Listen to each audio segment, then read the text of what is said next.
তুমি আর আমি আজকে এটা খুলেই ফেলবো। হ্যাঁ, টেনে টেনে শিখতে হবে। হ্যাঁ দাও, এখানে টানো, এখানে। হ্যাঁ, এখানে ধরো, দেখো হয় কি না, দেখো হচ্ছে না তো, জোরে জোরে টান দাও। হ্যাঁ, কী শুরু করো আবার। হ্যাঁ, জোরে জোরে টান দাও। দাঁত দিয়ে দেখো তো হয় কি না। হ্যাঁ, ঠিক আছে। কাজ হয় না, না হচ্ছে না, কোনোভাবেই হচ্ছে না। কি আছে পার্সেলটা, কি আছে দেখা যাচ্ছে না। শুকে দেখো তো পাওয়া যায় কি না। দিক দিয়ে খোলার চেষ্টা করবা, পারবা? হ্যাঁ, দেখো দেখো, ঠিক আছে। পার্সেলটা যে কোনোভাবে খুলতে হবে, না খুললে তো দেখা যাবে না কি আছে ভিতরে।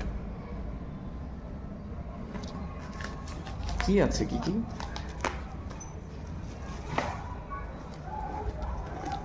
ওটা তো স্টিকার, ওখানে ছিঁড়ে ফেলবো। আচ্ছা দাও, ওখান থেকে খোলো। তাও খোলে না, দুশ্চিন্তার ব্যাপার। আমাদের চাকু দাও, আমরা চাকু দিয়ে খুলে দেখি। আচ্ছা কি আমরা চাকু দিয়ে কাটি। হ্যাঁ, ঠিক আছে। ওকে, কি আমরা খুলেছি, এবার দেখি ভিতরে কি আছে। উঠে আসো।